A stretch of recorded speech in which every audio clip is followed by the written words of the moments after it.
आज के कार्यक्रम में स्वागत है। मुझे खुशी है कि आप हमारे साथ शामिल हुए। आज और कल मैं मन की कुछ विशेष बातों पर सिखाना चाहूंगी और हमें हमेशा इसी विषय पर कुछ सीखने की आवश्यकता है। बाइबल कहती नीति वचन 23:7 में जैसा वो अपने मन में विचार करता है वैसा वो आप है। दूसरा संवाद कहता है जैसा वो अपने मन में विचार करता है वो वैसा ही बन जाता है। मैंने अपने वाक्यांश को अपने अनुसार बना लिया है कि जहाँ मन जाता है मनुष्य पीछे जाता है। हमारे विचार हमारे जीवन में बहुत कुछ कर सकते हैं।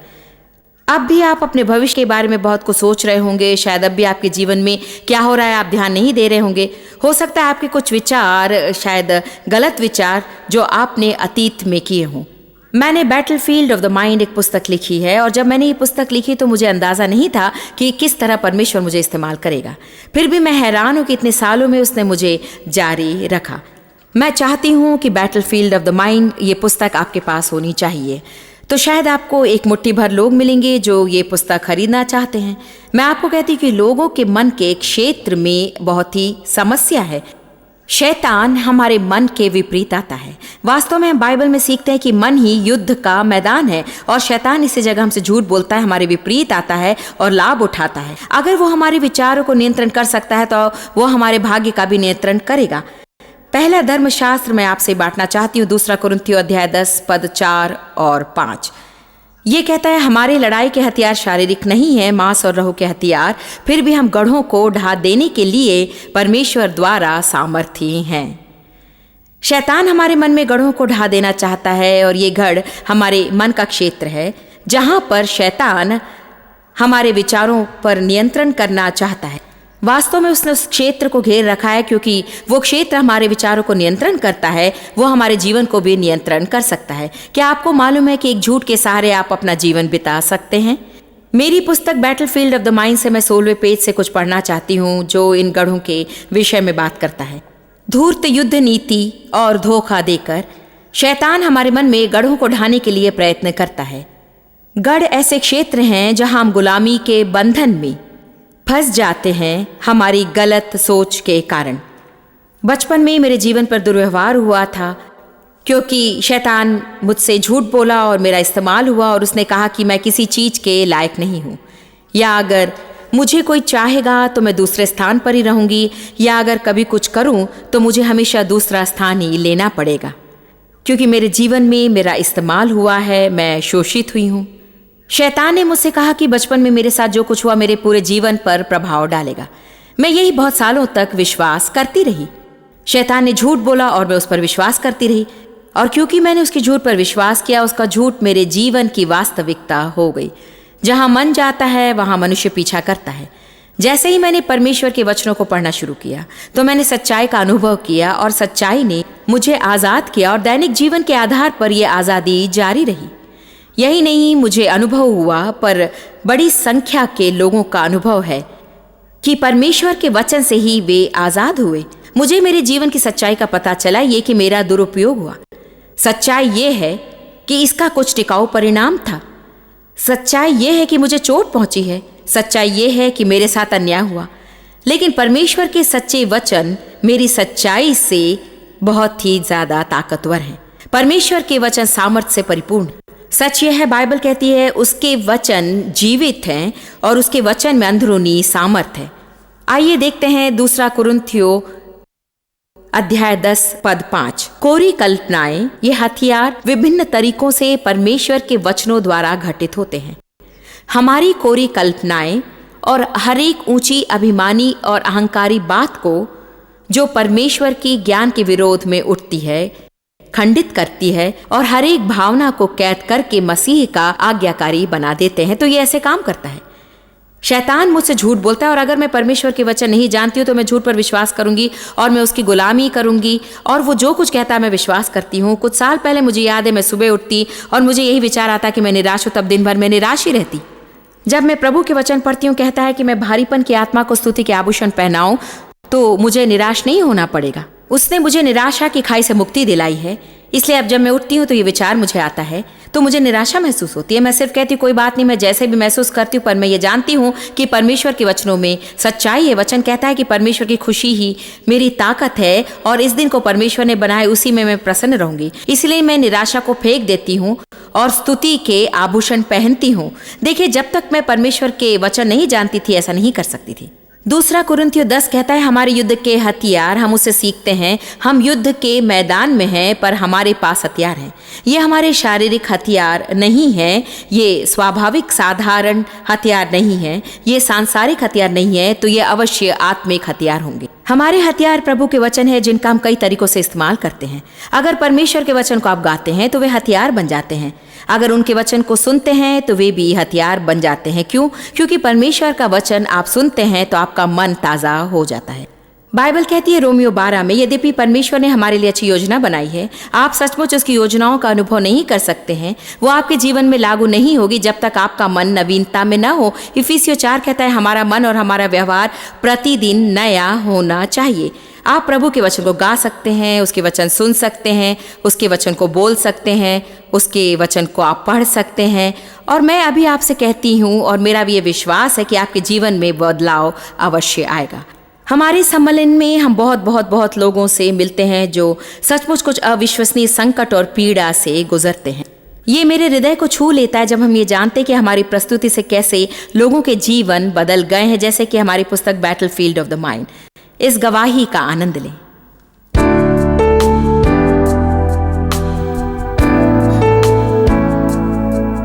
नौ साल की उम्र से मुझे शारीरिक तौर से इस्तेमाल किया गया। अपने जीवन से हार चुकी थी। मेरी आत्मा की कीमत नहीं थी, कोई आत्म समझ नहीं, कोई आत्म प्रेम नहीं। मैं 8 बार मनोचिकित्सक के पास गई। वहां पर मुझे हथकड़ी पहनाकर मेरा इस्तेमाल किया गया। मेरा दिल टूट चुका था। तब मेरी दोस्त ने, जो मुझे चाहती थी, मुझे ये पुस्तक बैटलफील्ड ऑफ द माइंड दी। जब मैंने ये पुस्तक पढ़ी तो मैं समझ गई कि शैतान मुझे नहीं चाहता। मैं इस पुस्तक को जहाँ जाती साथ ले जाती। मैं स्नान कक्ष में पढ़ी, शयन कक्ष में, रसोई घर में पढ़ती थी। मैं जहाँ जाती वहीं पर उस पुस्तक को ले जाती। तब से खुद को नया महसूस करने लगी।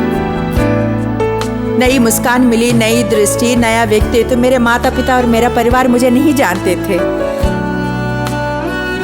2 साल पहले मैं नशीली दवाओं से बाहर निकलने की कोशिश कर रही थी। मैं बहुत भारी नशीली दवा इस्तेमाल करती थी। मैंने धर्मशास्त्र में, पत्रस में पढ़ा और ये सिखाता है कि हमें संयमी और सतर्क कैसे रहना चाहिए, क्योंकि अगर आप संयमी नहीं हो तो विरोधी हमेशा आपके पीछे रहता है। इसलिए मुझे वहाँ रुक जाना चाहिए।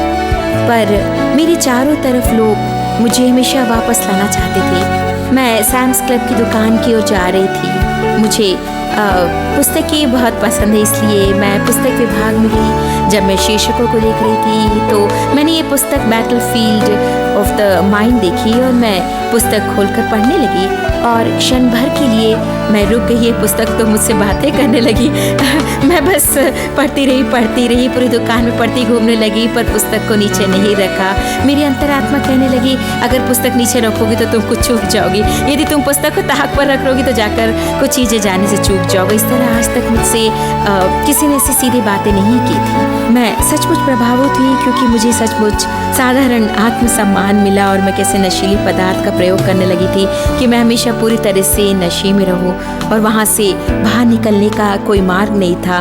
मुझे नहीं मालूम था कि शैतान मुझसे यही कराना चाहता है हमेशा के लिए, जिससे कि एक ऐसे सचमुच भिन्नता से सोचना सिखाता है। सही, मेरी एक इच्छा थी कि मैं व्यक्तिगत रूप से इसके लिए धन्यवाद करूं। कोई बात, क्योंकि इस पुस्तक ने मेरा जीवन बिल्कुल ही बदल दिया। देखिए, 4 साल पहले मेरे बेटे के पिता कैंसर से गुजर गए और मेरे बेटे को एक रसोली थी और उसने आधा जीवन आईसीयू में बिता दिया। मैंने पूरे दिन के लिए एक नर्स रखी थी।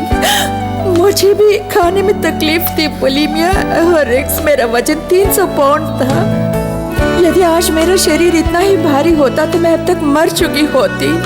तब किसी ने बैटलफील्ड ऑफ द माइंड के बारे में बताया। मैं बीमार थी, मैं परेशान थी, अपने आप को खत्म करना चाहती थी, पर मैं सोचती कि मेरे बच्चों की देखभाल कौन करेगा। तब मैंने परमेश्वर से कहा कि तू जो कहता है तू है, तो मुझे चंगा कर। मैं 3 साल स्टैनफोर्ड विश्वविद्यालय गई। उन्होंने मुझे तसल्ली दी कि मैं ठीक हो जाऊंगी, पर परमेश्वर उनके द्वारा मुझे चंगाई नहीं देना चाहता था। पर मैंने ये पुस्तक पढ़ी, कोई फायदा नहीं हुआ। मुझे हमेशा से खाने की भूख थी। मैं बाहर जाती और खाने को देखकर उत्तेजित होती थी। वो श्रद्धायुक्त चीज थी, पर मैंने परमेश्वर के बेटे के सामने सिर झुकाना शुरू कर दिया। स्नान घर में पढ़ते समय उसने मुझे चंगाई दी, उसने मुझे चंगा किया 4 सालों से। तब से उसने मुझे नहीं गिराया। इसलिए मैं आपसे कहती हूँ, इन लोगों की गवाहियों को सुनकर बहुत हिम्मत बढ़ती है और जरूर आप लोगों की भी हिम्मत बढ़ती होगी। इसलिए आपको याद रखना चाहिए कि परमेश्वर इंसानों का पक्षपाती नहीं कि वो एक के लिए करेगा और दूसरों के लिए नहीं। ये एक अच्छी संभावना है कि ये पुस्तक आपको अवश्य मिले। और दूसरी महत्वपूर्ण चीज मन के बारे में हमारे पास उपलब्ध है, क्योंकि मन जहां जाता है मनुष्य उसका पीछा करता है। मनुष्य जो मन में सोचता है वही वो बन जाता है। शैतान आपके मन को गढ़ बनाना चाहता है, पर तुम परमेश्वर के वचन पढ़कर उन गढ़ों को गिरा सकते हो। तब आपको सच कुछ मालूम पड़ेगा और वही सच आपको आजाद करेगा।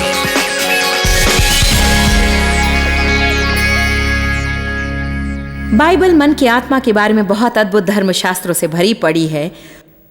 उनमें से रोमियो अध्याय 12 पद 2 में धर्मशास्त्र कहता है, इस संसार की परंपरा का पालन मत कीजिए, वेशभूषा के पीछे, ऊपरी आडंबर दिखाने के पीछे, परंतु अपने मन को पूरे नए सिरे से बदल डालिए। अब और कुछ कहता है, हम क्षण भर में इसे देखते हैं, परंतु थोड़ा सोचिए।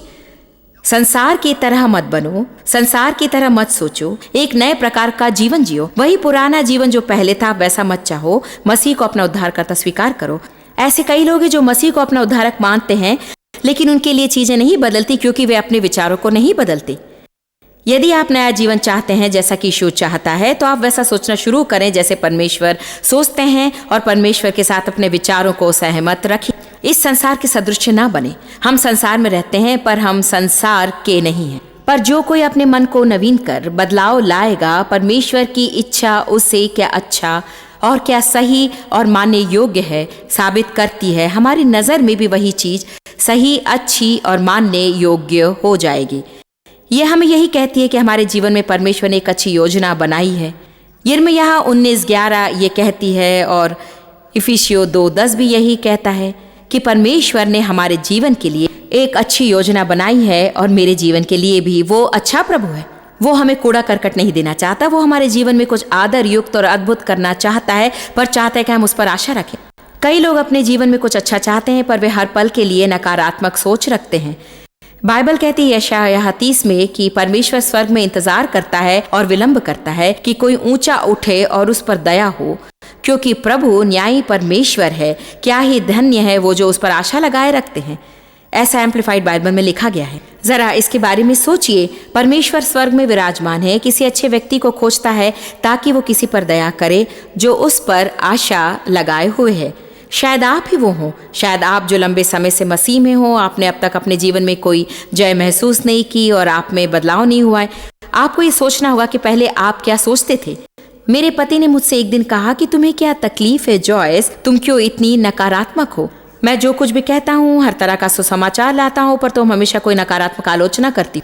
जानते मेरा दृष्टिकोण क्या था और मैं अभी कहने के लिए बहुत शर्मिंदा हूँ। तब मैंने उनसे यही कहा, देखिए अगर अच्छा होने की आप आशा नहीं करेंगे तो बुरा होने पर आप निराश नहीं होंगे। मैं नकारात्मक चीजों से और बुरी चीजों से इतनी घिर गई थी कि मुझे विश्वास ही नहीं था कि मेरे जीवन में कुछ अच्छा हो सकता है, क्योंकि मैं सोचती थी कि सिर्फ अपने लिए मैं निराशा ही ला सकती हूँ। आमोस 3:3 कहता है, यदि 2 मनुष्य परस्पर सहमत ना हो तो क्या वे एक संग चल सकेंगे। आपके जीवन के लिए उसके पास अच्छी योजना है और वो आपके साथ चलना चाहता है, पर आपको परमेश्वर से सहमत होना पड़ेगा। आपको ये सोचना शुरू करना चाहिए कि आज मेरे साथ कुछ अच्छा होने वाला है, और आपको मुंह खोलकर जोर से कहना पड़ेगा कि आज मेरे साथ कुछ अच्छा होने वाला है। आपको ये सोचना है कि आज मुझे सुसमाचार की आशा है मुझे परमेश्वर की आशीष की अपेक्षा है। परमेश्वर अच्छा परमेश्वर है, मैं उसकी संतान हूँ, वो मुझसे प्रेम करता है और विश्वास है कि आज मेरे लिए कुछ अच्छा होगा। आपको ये समझना चाहिए कि आप मसीह में कौन है। बहुत लोग सिर्फ इसलिए दुखी है क्योंकि वे अपने आप को पसंद नहीं करते। जो दूसरे उनके बारे में कहते हैं वे खुद न्याय और निर्णय कर लेते कि उनकी कीमत क्या है, या अपने व्यवहार से समझ जाते हैं कि उनकी कीमत क्या है। यद्यपि मैं समझ गई कि मुझे भी कार्य करना नहीं आता, फिर भी मैं परमेश्वर की बेटी हूँ और वो मुझसे प्रेम करता है।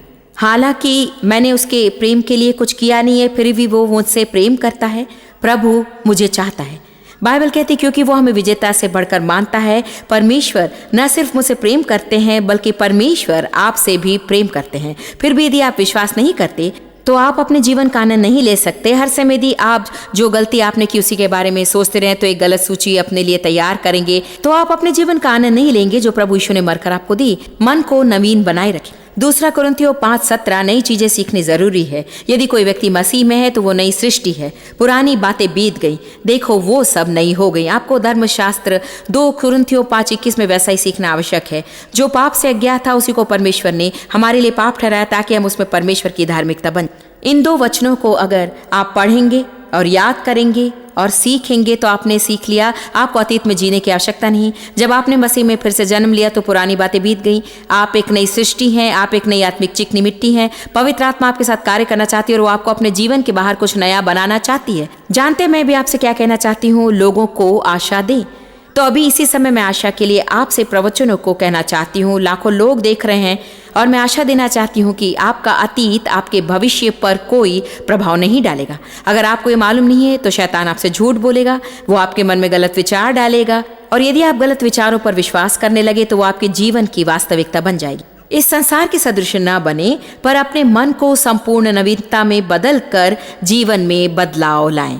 परमेश्वर आपको नए जीवन के साथ सोचने का नया मार्ग भी अवश्य देगा।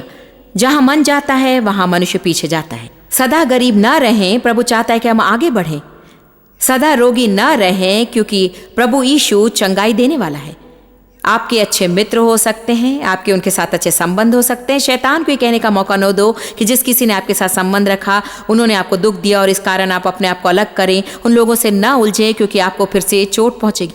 ये सच है कि लोग चोट पहुंचाते हैं पर हर एक व्यक्ति वैसा नहीं होता। मेरे जीवन में मैंने चोट खाई है पर अब मैं 37 वर्षों से एक अच्छे इंसान से विवाहित हूँ। ये जरूरी नहीं कि उन्होंने मुझे चोट ना पहुंचाई हो, पर चंगा करने वाला खुद प्रभु यीशु पवित्र आत्मा के जरिए मेरे अंदर रहता है और यदि आप विश्वासी हैं तो वो आपके अंदर भी रहेगा और किसी समय जब आपको चोट पहुंचे वो आपको चंगा करेगा और आपको नया बनाएगा। शैतान को अपने जीवन पर नियंत्रण न करने दें और अपने मन पर हावी मत होने दें।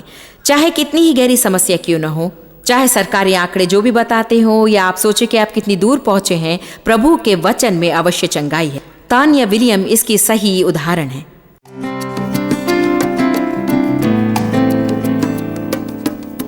जिस तरह मैंने पढ़ा, बैटलफील्ड ऑफ द माइंड, बिस्तर पर बैठी अपने आप को हाथों से दबोचती रही और घुटने में पुस्तक रखी कि पुस्तक के पन्ने नहीं पलटे। मैं एकाग्र होकर जोर से पढ़ने की कोशिश करती कि मैं क्या पढ़ रही हूँ और स्पष्ट कर रही हूँ, क्योंकि पूरा समय मेरे मन की चीखने की आवाज़ सुनाई देती थी।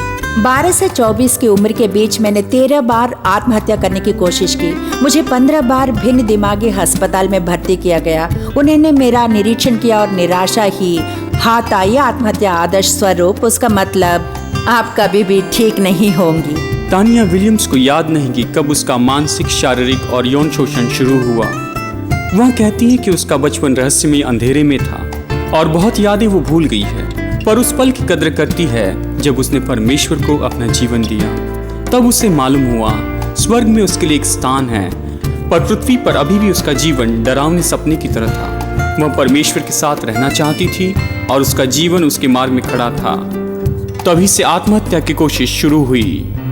मेरा भी व्यक्तित्व अस्वस्थता युक्त किया गया। उन्होंने मुझे पूरी तरह से पागल करार दिया। उन्होंने कहा कि कोई आशा नहीं थी कि वो अकेली रहे, काम को संभाले, शिक्षा खत्म करे या समाज में सामान्य श्रेणी में सचमुच कार्य कर सकेगी, क्योंकि उन्होंने पूरी तरह से हर तरह से इलाज कराया जो उस समय उपलब्ध था। हर एक दवाइयाँ, हर तरह की चिकित्सा, बाहरी रोग, अंदरी रोग के सलाहकारों, सामूहिक चीज़ें जो भी उन्होंने कोशिश की, वे समझ नहीं सके कि और क्या किया जाए, वे मुझे 24 की आयु में पागल अस्पताल भेजने की योजना बना रहे थे। फिर भी तानिया ने मर्सी मिनिस्ट्रीज में प्रवेश किया। वहाँ पर परेशान युवा औरतों के लिए सुविधाएं थी। उन्होंने उससे बैटलफील्ड ऑफ द माइंड पढ़ने के लिए मैं प्रोत्साहित वर्णन किया। नहीं कर सकती हूँ कि उस समय मेरे मन में युद्ध चल रहा था। मैं मन की आवाजें सुन रही थी। मुझे भ्रम हो गया था, मैं क्या पढ़ रही थी। मुझे मालूम नहीं था कि मुझे क्या चुनना है। मुझे धक्का लगा और हैरानी हुई। मुझे चुनना था कि मैं अपने विचारों को बंदी बना लूं और मेरे व्यवहार को नियंत्रण करूं। तानिया ने अपनी आज़ादी की ओर जब पहला कदम उठाया था, उसके बाद में अब कई वर्ष बीत गए हैं। उसने कहा सब कुछ प्राप्त करना बहुत सरल है। उसने परमेश्वर के वचन के द्वारा यह विजय प्राप्त की है जो उसने बैटलफील्ड ऑफ माइंड से पाई थी। आज मैं यहाँ एक ही कारण से हूँ, क्योंकि मैंने परमेश्वर को ढूंढा। वो मुझे मिले जहाँ पर मैं थी, और परमेश्वर के वचनों के जरिए जब मैं अपने मन को नया बनाने की प्रक्रिया कर रही थी तो मैं पूरी तरह से बदल गई। हर एक चीज जो मैंने अपने जीवन में अनुभव किया, अपने जीवन में हर चीज परमेश्वर अभी तक निरंतर बंधनों से छुड़ा रहा है और मेरा सम्मान हुआ। सचमुच मेरा सम्मान हुआ। टानिया का जीवन निस्संदेह पूरी तरह बदल चुका है और परमेश्वर